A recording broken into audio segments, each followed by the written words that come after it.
What's good? It's Woog.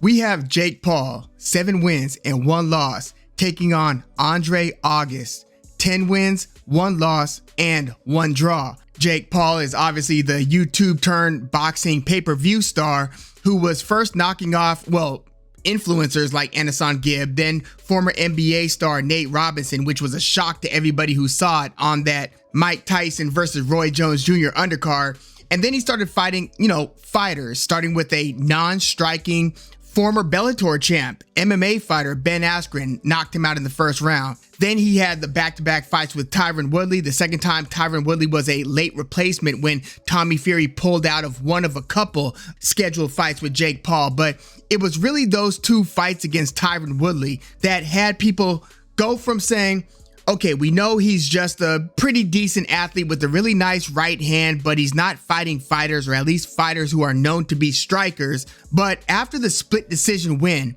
over Tyron Woodley, and then the cold-blooded knockout in the 6th round of an otherwise very uneventful and pretty boring fight in that rematch with Woodley, that changed a lot of perceptions. That, I believe, had a lot of people say, whoa. And then every fight that had led up into that point, and even the next, couple of fights just added to the intrigue, where Jake Paul was just picking up this momentum from MMA fans who wanted to see him lose to MMA fighters, to just casual fans who knew about Jake Paul, just heard the name and knew that he was starting to fight better and better fighters, as well as some boxing fans who were looking for reasons either to give him credibility or to deny him credibility. And I feel like each one of these fights for Jake Paul was just another chapter that told you a little something about what he had or what he lacked. And so after fighting Tyron Woodley, who, was a 170 pounder throughout his MMA career, and then was going up to fight Jake Paul at a catch weight above 180, 185. Jake Paul, when I think he's at his best at around 190 to 200, somewhere in that just below cruiserweight space.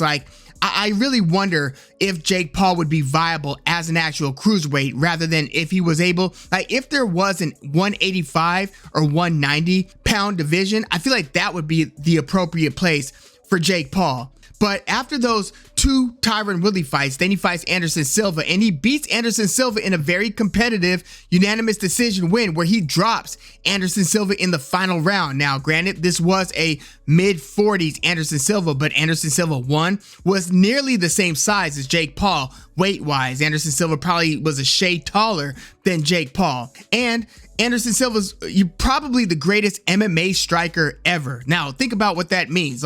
We've seen tons of great MMA strikers. I would say Anderson Silva is the greatest MMA striker of all time. And he had, within the past year and a half before fighting Jake Paul, Anderson Silva beat former middleweight champ Julio Cesar Chavez Jr. Now, granted, he's been over the hill and not taking his career seriously for years, but still, for the MMA fighter to actually beat the boxer in a boxing fight just told you something about how serious overall and kind of rounded, well-schooled, and just talented Anderson Silva is. Well, when Jake Paul got that win over Silva, that impressed me. I know that a lot of people would put caveats to all of Jake Paul's wins, and there are, whether he's fighting a smaller guy like Ben Askren, Nate Robinson, or Tyron Woodley, or if he's fighting someone in their, mid-40s like Anderson Silva. I get it. Well, his next fight would finally be the showdown against Tommy Fury. And,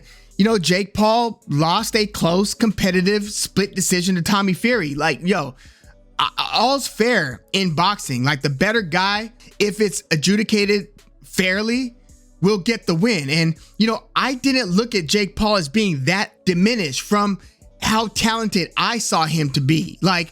When you lose to another boxer, and this was finally a proper boxer who had a few boxing fights. I get it, Anderson Silva had a couple boxing fights, but Tommy Fury, that's supposedly, aside from reality show, that's supposed to be his occupation, boxer. And he's got a few professional fights and a winning record. So this was way different for Jake Paul, and you could see within the first couple of rounds, Tommy Fury moves differently than the other Jake Paul opponents were moving around the ring. He was getting off a little bit quicker. He was using the jab and using distance and defense and range control different than the other Jake Paul opponents. So again, Jake Paul rallied back and he kind of put it on Tommy Fury late in that fight, but Tommy Fury did enough to edge a split decision over Jake Paul. And Tommy Fury, oddly enough, looked pretty bad and got another close win over KSI, but that was really an ugly fight. I thought that Jake Paul versus Tommy Fury was a lot more pleasing to the eye from a technical standpoint and just from an overall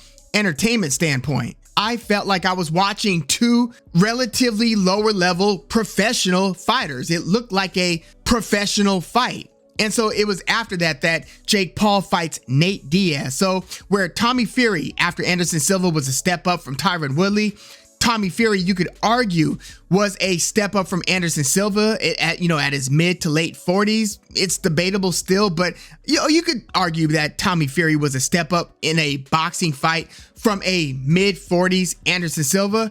But Nate Diaz was clearly a step down from Tommy Fury. But the money just screamed so loudly that it was tough to pass up. Now, oddly enough, the Nate Diaz fight did about half of the pay-per-view buys, as far as what I've seen, than the Jake Paul versus Tommy Fury fight. But Nate Diaz was a big name and a very, very winnable fight for Jake Paul. Like, for anybody who thought Nate Diaz was going to win that, they would have thought that he would have just put a pace on Jake Paul, but able to absorb Jake Paul's punches because, he's known to be a durable MMA fighter, and he's gone, the 5-round MMA distance several times.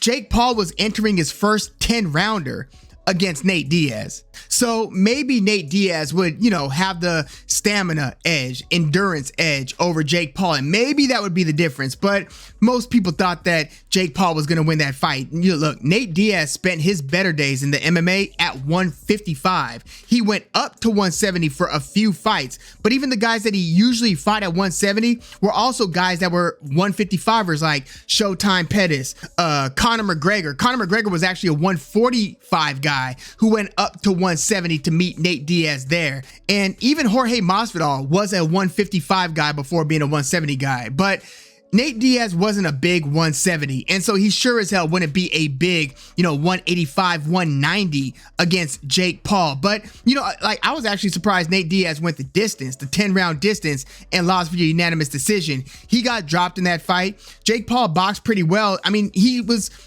pretty much outclassing Nate Diaz in almost every round. But Nate Diaz did make it an entertaining fight because he is always game. He is always trying to come forward and throw punches and let you throw punches. He's just one of those grinded out type of guys. So Jake Paul fought a celebrity fighter, but a former MMA top contender, never a champion. Nate Diaz never won a title, but he was a good MMA fighter whose fame is even bigger than he is good. Like, Nate Diaz might be a B+-ish MMA fighter, but his fame ended up being A level. Not to begin with, his older brother, Nick Diaz, was the more popular and bigger fighter, but Nate Diaz, after that win against Conor McGregor, then his name elevated greatly in stature.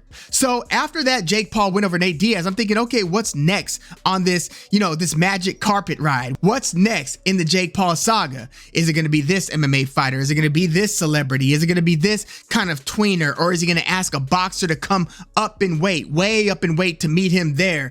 What's Jake Paul going to do next? And then I find out that he's fighting Andre August, who I had never heard of. I had to do my own, research. And unless you guys know something that I don't know, why the hell is he fighting Andre August? I'm like, what? Like, you trying to do this for real? For real? Not that Andre August is a champion, but he is a boxer. He's not a YouTuber turned boxer. He is doing this, as a trade. He's 10-1 with 1 draw, and he didn't pad his early boxing, stats with, wins over Ben Askren, Nate Robinson, and Anason Gibb, so he doesn't have those 3 shoo-ins, but he is a boxer. So I'm thinking, why? Okay, he's not Tommy Fury, who's a boxer, but has a celebrity-like name.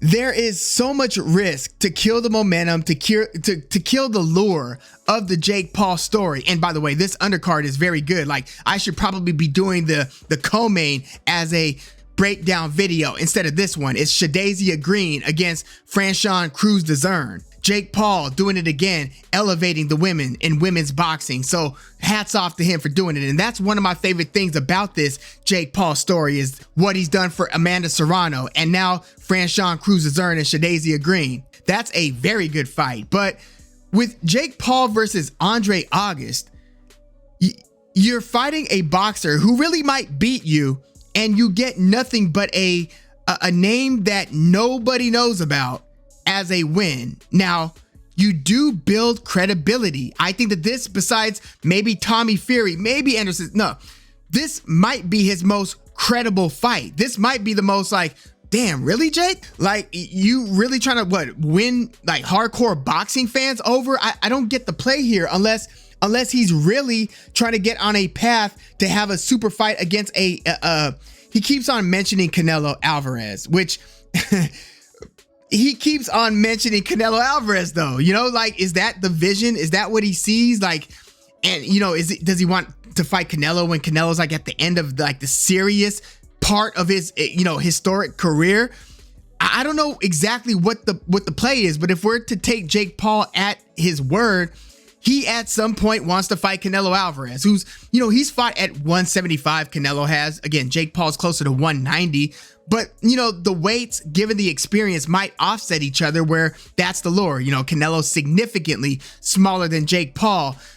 It sounds so crazy. I don't even know if it's worth mentioning, but that's what Jake Paul's been saying. And that's one of the only things I could really think about to rationalize why the hell he's fighting a 10-1 professional boxer named Andre August, who the public doesn't know about. So in what I have seen from Andre August, he's a shorter fighter. He's about 5'10". Jake Paul's about 6 foot 6'1". Andre August moves his head a little bit. He's got a little head movement. He likes to lunge in with left hooks, which that might be the scouting report that made Jake Paul and his team want to fight Andre August. Maybe Jake Paul and team see Andre August's style as a favorable matchup, given how he jumps into the pocket, throwing a lead left hook, like he lunges in. Just watch his last fight against Brandon Martin, who loses to Andre August via unanimous decision. And by the end of it, I think it was a 6-rounder against Brandon Martin.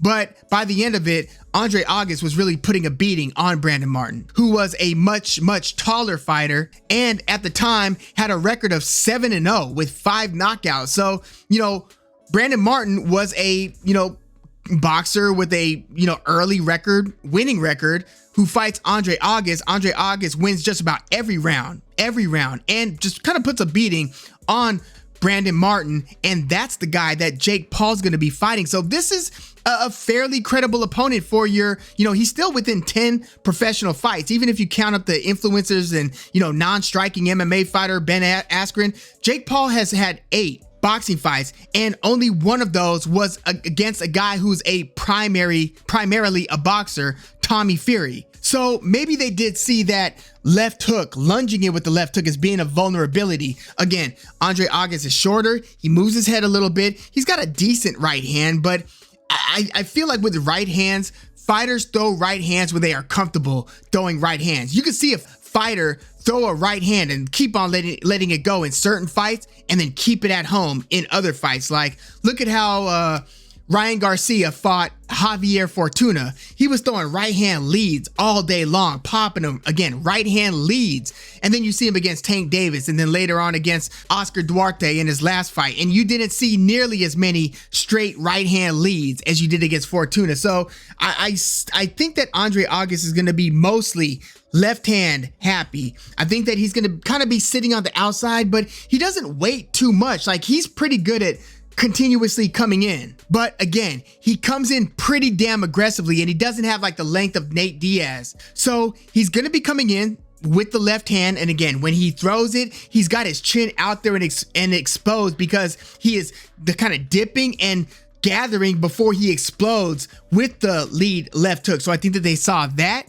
but I also think that they see that he's been fighting 6-rounders, nothing above a 6-rounder. He hasn't fought an 8-rounder. This one is going to be an 8-rounder. So I think that they see this kind of light heavyweight turned cruiserweight. Again, Andre August was a light heavyweight. I believe he's only had one fight at cruiserweight, and that was a 6-rounder. So I think that maybe they feel like they've got the endurance edge, and I think that they feel like they've got the power punching edge. You couple that with Jake Paul's evolving boxing game, his jabs to the body. I saw some new wrinkles in his game, even against Tommy Fury, the fight that he lost, as well as the fight against Nate Diaz. I see Jake Paul implementing the left hook. He's throwing many more good, crisp left hooks. His jab is constantly evolving. Again, he'll throw the jab to the body as well. He'll throw the right hand to the body, and he'll throw the right hand to the body in a way where he'll do it somewhat repeatedly to get you thinking about that,